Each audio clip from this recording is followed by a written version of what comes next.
Welcome to Shorty SuperCoach. We're just cruising today. Just had the day off, and there's been so much going on lately. So busy, and coming up to a pretty busy period. There's Christmas parties, there's all sorts of stuff. Pretty keen to do a few bits and pieces now that we can. So I thought, fuck it, I'm just gonna jump in the car, get the aux cord, chuck on horn in the SA, and drive down to probably Lorne. Might go to Wye River, don't know, but I thought I'd just talk a little bit of SuperCoach as well, because as you would have seen video the other day, we've got the draft going. Footy is back on the mind, so little shout out to, your name escapes me, mate, but friends with Bondi, hit him up with a bit of a Coles get together. I think he was saying he quite likes the videos in the car, so I thought I'd bring one back, and I don't think it'll be the last one that Shorty does in the car, but yeah, look, there's not too much structure to this one. Yeah, probably just about probably 5 minutes off Lorne, so see how we go. I might track through. There's this Ripper place that does a very handy chocolate milkshake, which Shorty has his eyes on. Just the ice cream place, Orange Building. If you're around, you'll know it. Don't know if they open during the week though, so we'll have to wait and see. I'll be shattered if they are not open, but yeah, so like I said, it's I hope you guys are tracking well. It's good to be back. It's fair to say that I'm excited about the summer ahead. It's good to be, opening up again and that sort of stuff, and got a house party this weekend. It's nice to have one of those. Haven't had more than 15 people around at my joint for a while. Stuff's flying around the windscreen. What was I talking about? Yeah, so it's good to be doing that stuff. And look, I don't sort of put a date on when I kind of return to doing videos. I just, if I'm vibing it and I kind of feel like SuperCoach and footy's on the mind, I do it. So here we are. But yeah, and it's fair to say Shorty needs to bounce back. Last year was a stinker.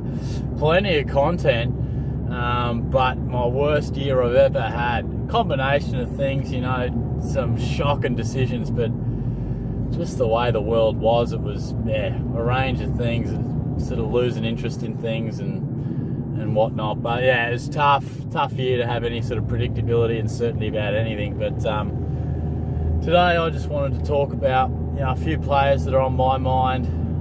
Like I said, there's not much structure at all to this one. Just a few blokes that I think, at this point in time, I'm really keen to start. Obviously, we don't have access just yet, but you can get a pretty good gauge from what they averaged last year, whether they're maybe a little underpriced or what you're sort of going to be looking at. So if you're returning to the channel, thank you very much. If you're new to it, good to have you on board. We'll be doing a bit of content with the SuperCoach 360 page on Facebook as well, so get around them if you haven't already. But I just wanted to, first off, let's start at the back line. A few guys that have been on my mind, and look, I think it's tough to sort of talk about too many mid-price types and that sort of thing. So some guys I'm really keen to start, Lockie Whitfield, I think, is underpriced, and I think he's going to be a really nice buy. Had a lot of injuries and an interrupted season, but he's so much better than what he'll be priced at. James Sicily should return and should be at a pretty nice price as well. I'm really keen to start Luke Ryan also. I feel like him and Tom Stewart, very similar players, and Stewart's going to be way more expensive than him, and he'll be coming off, a pretty serious injury, which he's only just getting back to running now. So I really like the Luke Ryan option. Could prove a little bit unique as well. I actually think Jake Lloyd is solidly priced as well. Not cheap or anything, but I feel as if Jordan Dawson leaving the club's going to allow for Lloyd to, easily maintain that average and maybe bump it up to around that 110 again. We'll just have to wait and see. But there are a few guys down back that really caught my interest. And look, if we're talking mid-prices, what's Hunter Clark doing? Is he going to get a chance to run through the middle? Be very interesting to see, because I know, and it's the sort of stuff that gets me in trouble, but You know, these guys that you just think one day they're going to be a star, one day they're going to play midfield time. When the hell is it? So when he does, could be anything. But and the midfields are really interesting as well. Like, so many options. And all pre-season we'll talk about breakout this, must-have rookie that, unique, POD, whatever. The most important thing in SuperCoach is to nail your premiums, and particularly in the midfield. Now, I look back at my years, like last 5 or 6 years, and the thing that gets me in trouble most is getting a premium, particularly in the middle, that you pay big bucks for, who doesn't back it up. You know, I've gone like Dan Hanbury in the past. Way back, Kieran Jack killed me. More recently, you know, Jai Simpkin didn't work. That one's close to home. Gee, I went hard on that.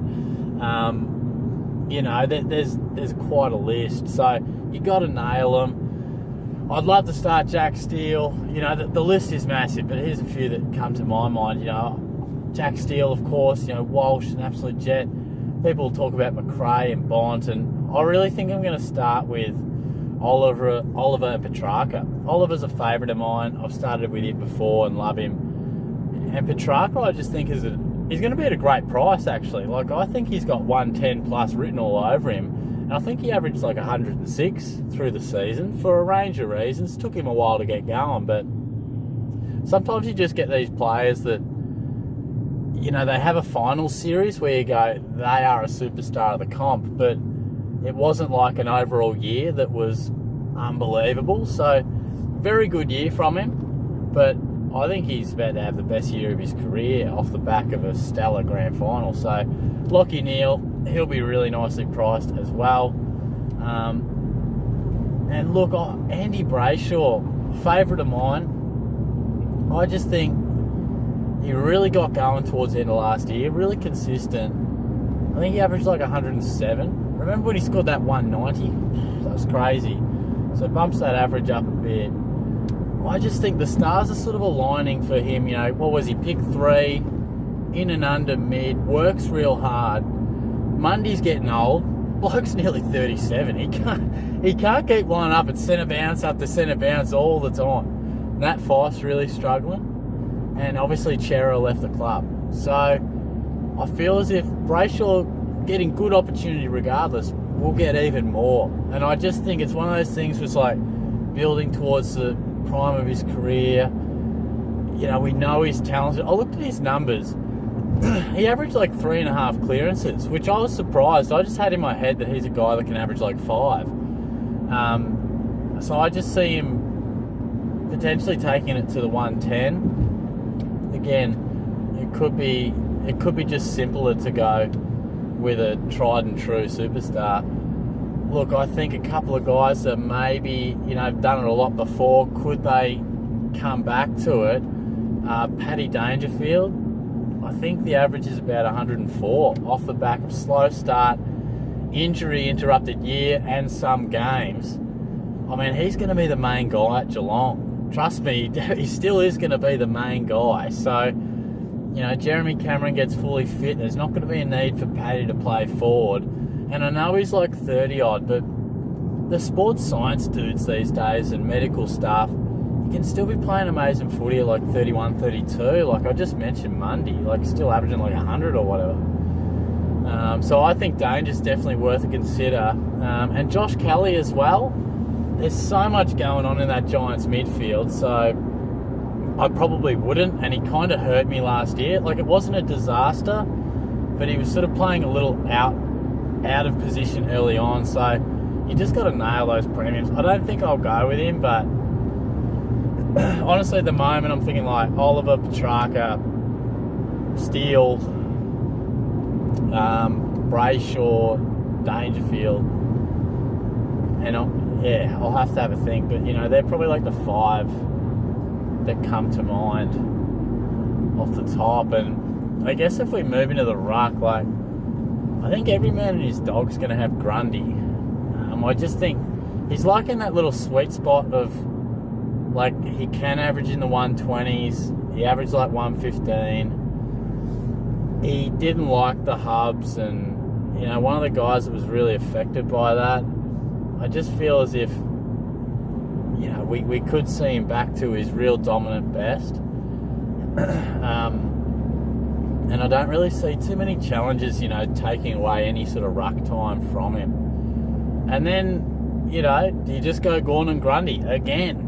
It's the simplest thing, but I reckon Rowan Marshall's going to be a really nice selection. I think Sean Darcy will get a bit of attention as well. But Rowan Marshall, I think, again, under what he can do. Now, it's even better if Ryder... Well, it's not better for Paddy Ryder, but for Supercoach, Marshall is always going to score better when Ryder's not in there. Still scores pretty nicely with him. We might have Marshall available as a forward, not too sure, but the tried and true Grundy and Gawn, it'll service you well, but at some stage that's not going to work. I'll have to kind of make the apology to Big Max. I reckon for 3 years I've said, look out for his body, he's a bit injury prone, and I think 3 of the last 4 years he's played 21 games or more. So sorry, Max, I've been talking shit about you, and you've been pretty durable. So my apologies, but I mean, he is getting older. Luke Jackson is getting better. Is there any drop off in his hunger and determination with the flag? No idea, but I think you can just lock and load both of them. And maybe you could have Marshall in the forward line. So, going to be pretty interesting. And like, just watching the draft yesterday, just sort of dash it back to the midfield. Like, I think Horn Francis is going to be a lock. Not always is the number one pick, like an absolute lock, but I think he definitely is. Just, like, by all reports, he's just a man just ready to go, ready for senior footy. So I look forward to starting him, but yeah, I wouldn't really change it up too much. With the midfield, I wouldn't try anything too spicy.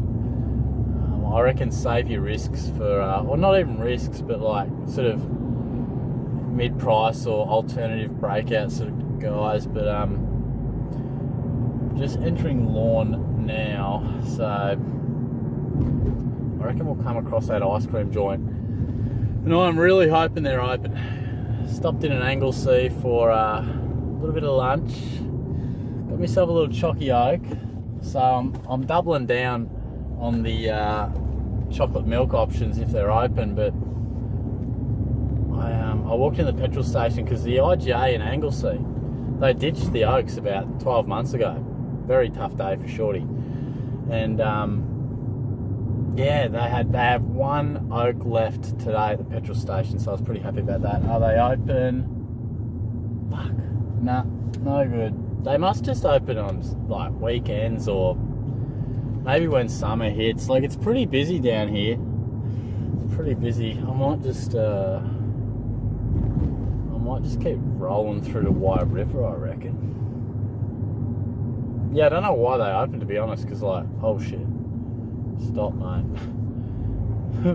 Bunch of bloody school kids on excursion. Nearly drove straight through one of them. But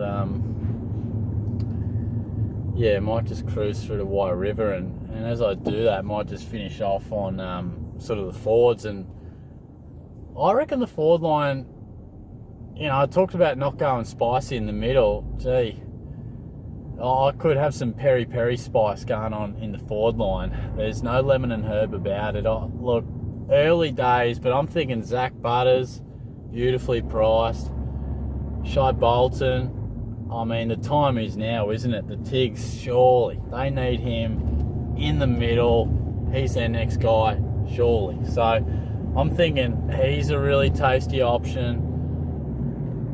Isaac Heaney. I know every year I talk about him, but one day I said it about Petrarca for 4 years, and then when he explodes, I didn't have him. One day, Heaney is going to be a star in the middle. Longmuir had already said about a month ago, read the article if you want, just Isaac Heaney, midfield, bang, search that up. They're going to play him there more. I think it's worth a thought, so early days, and he's a bloke that's burnt me and others a lot, so we'll just have to wait and see. But and look, the forward line, it always just depends, like, who else you get dual position-wise, you know. Mitch Duncan's a guy that apparently might be, Langer's told me, looks like he's getting dual position, and, you know, there might be others, so we'll have to wait and see on that. But, yeah, I just think Butters is beautifully priced. And I really do think Bolton, just such an exciting prospect. And, you know, Cochin's just about cooked. Martin's really struggling with his body. And they've got to start to look to a bit of a next generation as well, you would have thought, the Tigers. So, really looking forward to seeing how all that looks. So, yeah, there's a few names there for you to get your head around, and a bit of a laid-back vid, this one. So hopefully you enjoy it. You know, sometimes Shorty's got the notepad out, got his dot points, knows what he's talking about, sitting in his room. Other times, day off, just driving down the coast, sort of just winging it. But so yeah, if you've got any guys that's really you know, on your hit list, a couple of players that you're really excited about at this early stage, feel free to comment them below and let me know your thoughts. Be quite interesting. But yeah, any sort of video suggestions, I'll be doing some club by club stuff today. I'm filming this on Thursday, so the draft, or the second half of the draft, is tonight, so I'll watch that. I'll do a bit of draft coverage, just a few guys that, you know, could be set for round one and make a genuine impact, so I'll do a bit of a wrap up of that. But yeah, otherwise we'll whip into some club by club stuff, try and smash those out, and then yeah, by the time Christmas is sort of around, gee, after that, footy really turns it on. You know, pre-season really starts to get going, and we might even chuck a little bit of Ashes discussion in there too, because cricket isn't everybody's cup of tea, but it certainly is mine. Can't wait for the Ashes. So I'm going to keep cruising. Hope you guys have a good day, have a good weekend, and yeah, look, I'll chat to you soon. Cheers.